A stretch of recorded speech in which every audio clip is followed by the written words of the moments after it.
In the previous episode of Imagine Travel, we explored a vibrant neighborhood in Cartagena covered in beautiful street art, took a walk along a busy, energetic stretch of the Caribbean coast, and went on a horse-drawn carriage ride through the old historic city.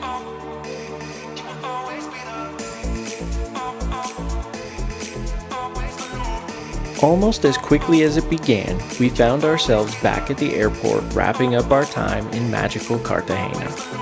The departures area in Cartagena International Airport is small, open, and quite loud, but it is very convenient to grab a bite to eat and keep an eye on your gate at the same time. As we left the terminal to board our flight to Bogota, we took in our last views of this magical, historic Caribbean city. The flight from Cartagena to Colombia's capital city is a short 60 minutes, and I highly recommend grabbing a window seat so you can watch the tropical Andes Mountains pass below.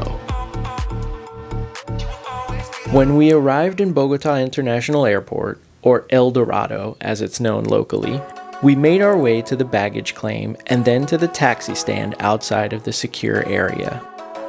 Even though Bogota International is the second busiest airport in South America, it is relatively easy to navigate. All of the signage has English translations, and the airport is more or less laid out in one very long, straight line. In theory, one should find it very difficult to get lost in this airport.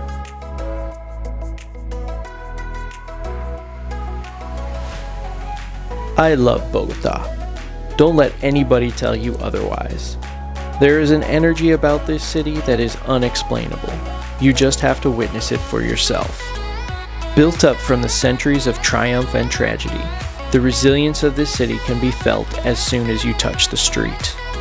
Outside, the walls are decorated by some of the world's most famous street artists, while inside, art from the 17th century adorns the walls of restaurants, and modern skyscrapers are placed next to a 300-year-old church. A highly visible contrast between the present and the past.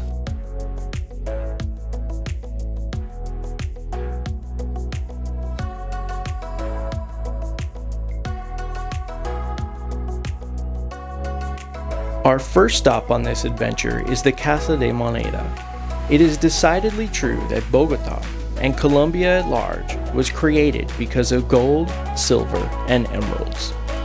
Built in 1622 and located in the building that housed the first true mint in the Americas, the Casa de Moneda in Bogota showcases the spectacular history of coins and currency of the New World. It has an impressive collection of coins minted from the very beginning of the Spanish colonial period, all the way to the present day. Because of the significance of gold to this burgeoning country, the pieces on display are truly a look back into the past at what made the world turn and clocks tick during this time period. Coins are not the only thing displayed in the Casa de Moneda. There is also a variety of historical equipment used in the minting process, as well as a fantastic display about paper currency, which arrived in the country in the 1800s. Admission is free, and you can take as long or as short as you want inside. I think about 1 hour is perfect to get a good feel for the importance that gold has played in the development of the New World. Also located in this historic building is the Botero Museum of Art. Right now, because of the pandemic, appointments are required to attend the exhibits. I suggest planning your visit at least a couple of days in advance.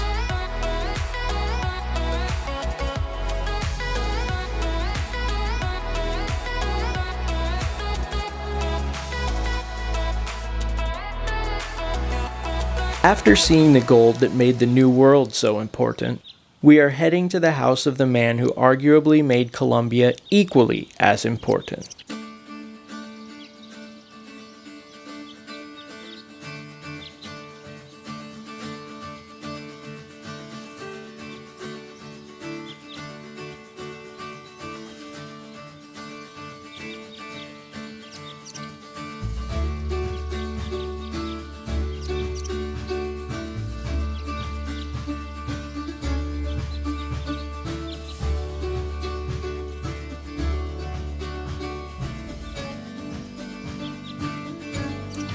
If you have spent any amount of time in South America, you will recognize his name. Simon Bolivar, El Libertador, the Liberator. We could, and probably should, make an entire episode about the man. He freed the majority of Latin America from colonial Spanish rule and is largely responsible for how South America looks today. His name could be recognized from Panama to Peru, and until Venezuela's economy tanked, their currency was also named the Bolivar. Bogota was, and still is, one of the most important cities in all of Latin America. So it only makes sense that Simon Bolivar would make this his home.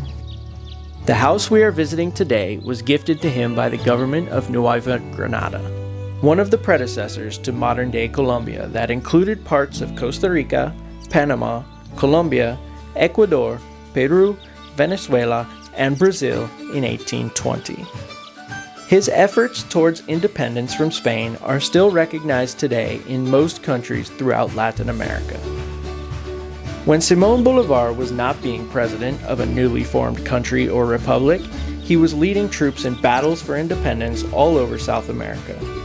Because of the vast riches being exported from the New World, Bogota became the massive urban complex it is today. It has consistently been the capital of South America for centuries. The house has two beautiful tropical gardens. The exotic flowers and trees on display will guide you to contemplate your next move in the game of life, just like Simon Bolivar did in this very same house. The tour is self-guided, and the numbered informational plaques throughout the property give you an in-depth context about the golden years of this home. There is a plethora of original artwork that also very skillfully gives visual context to the times. Witnessing the birth of countries, this property has been an integral part of Bogota since inception. It is located in one of the university districts of Bogota, and therefore is in a much quieter and secluded part of the city. Centuries ago, the property was owned by Montserrat, which is a Catholic church on the top of the highest mountain in Bogota. This makes Simon Bolivar's house a great place to get a view of Montserrat if you are not able to endure the high altitude of the church, which sits at over 3,000 meters or more than 10,000 feet. As you exit the property, there's an extraordinary display of period cannons. If nothing else, this display of exquisitely decorated Spanish cannons from the 1600s is worth the visit to this house alone. They are incredibly well preserved and look as though they would have no problem defending a Spanish treasure ship today.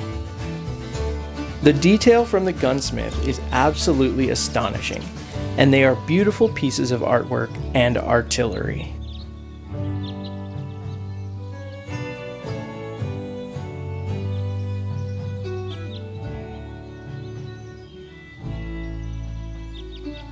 Thank you again for joining us on Imagine Travel 24/7.